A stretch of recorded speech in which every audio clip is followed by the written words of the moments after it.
that Sophie joined Project B, and she gives a little insight on that.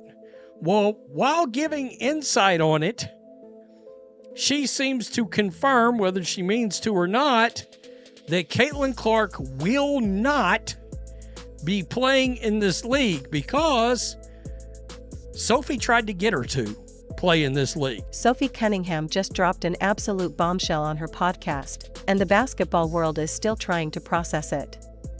According to Sophie, Caitlin Clark, the biggest name in women's basketball right now, turned down Project B after Sophie personally tried to recruit her. And the way Sophie described it? Caitlin didn't hesitate. She said Clark's answer was basically, no. Not interested. This revelation has fans and analysts scrambling, because Caitlin Clark declining Project B isn't just a personal choice, it could reshape the success or failure of the entire league. Before I break down exactly what Sophie said, what it means, and why this is causing so much chaos, drop your thoughts in the comments. Did Caitlin make the right call by turning down Project B? Because whether we like it or not, her decision might become the tipping point for this league. Alright, here's what happened. Sophie Cunningham released the latest episode of her Show Me Something podcast. And in the middle of discussing off-season basketball plans, overseas opportunities, and the launch of Project B, she casually dropped a revelation that instantly blew up across women's basketball Twitter, TikTok, and everywhere in between. Sophie confirmed that she, one of the faces of Project B, personally reached out to Caitlin Clark to try to recruit her to the new league. And according to Sophie, Clark's answer was a straightforward no, no drama, no hesitation, no negotiations. Just a firm decision that she wasn't joining. Sophie's exact wording: I tried to get her to play in this one. She's like, no, and that one sentence has ignited every debate imaginable, because if Caitlin Clark, the most followed, most influential, and most commercially impactful player in the sport, doesn't join Project B, it raises major questions.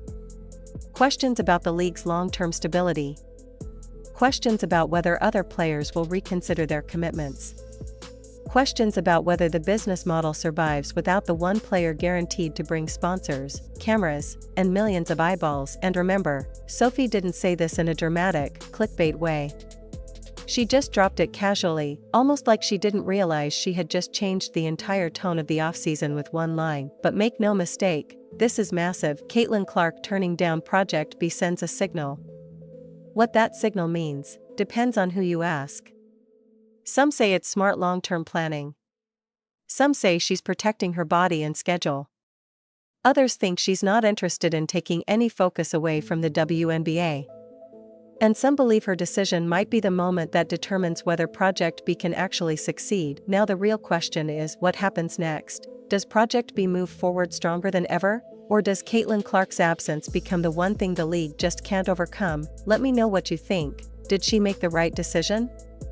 And what does her no mean for the league's future? If you want the full breakdown of what this means for Player X, the WNBA, and the growing landscape of off-season leagues, make sure to like, subscribe, and hit that notification bell so you don't miss the next episode. More is coming, and this story is only getting bigger. AU in Nashville, then people can go overseas too, but this is a whole new one. And this one offers a lot of money, and that's why people are like moving towards this. And this is also different than Unrivaled. Completely different. So how many like floating leagues are there? 3? I would 2? say that like a lot of the American players are doing, I would say the majority is 2. Okay. Yeah. Okay. But I think there's going to be a lot of people switching over. That's cool. So like, here's my thing. So all these leagues are great, but at the end of the day, like if you don't have the W, you don't have the platform. Right. So you don't have the eyes, you don't have the recognition. That's right, Caitlin Clark. Yeah. You got the W. Yeah. I tried to get her to like play in this one. She's like, no. I saw Kelsey Mitchell's playing. Yeah, which I'm super excited about. Yeah. Super excited to play with Kels. Or I don't know if I'll play with her, but we'll be in the same league. Before we go any further, we need to put this into context.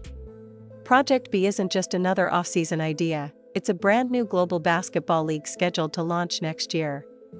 It's backed by big-name investors like Steve Young and Novak Djokovic, It plans to take players to 7 international markets, and it's positioning itself as a direct competitor to Unrivaled, the league created by Brianna Stewart and Nafisa Collier. So when Sophie Cunningham signed with Project B, especially after turning them down twice, that alone made headlines. But her confirmation that Caitlin Clark flat out rejected the league, that's a different level of impact, because here's the truth. Caitlin Clark is the most marketable player in women's basketball.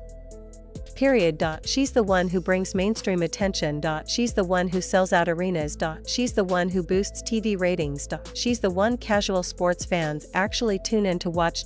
So for a brand new league fighting for relevance, credibility, and sponsorship money, landing Caitlin Clark would be the ultimate stamp of legitimacy.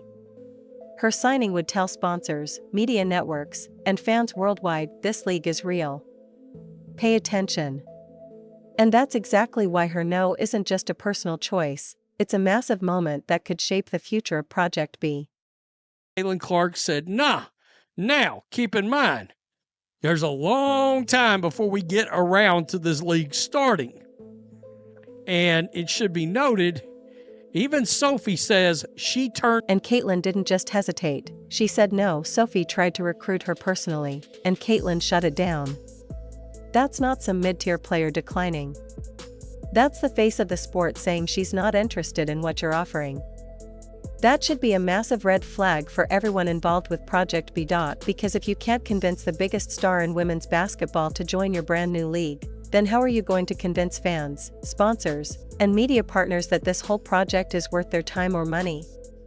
If Caitlin Clark doesn't see the value, why should anyone else? Now, to be fair, Sophie did explain what makes Project B appealing to her. She broke down the structure. The league will travel through 7 different markets around the world, spending a chunk of time in each place before moving on. 2 markets in Asia, 2 in Europe, 2 in the Americas, and 1 more destination somewhere else. For Sophie, that setup is perfect. It gives her the chance to see the world, experience new cultures, play basketball without grinding year-round, and still have breathing room for the rest of her life. But Caitlin Clark turning that down, that's the headline, and that's the part sending shockwaves through the basketball world.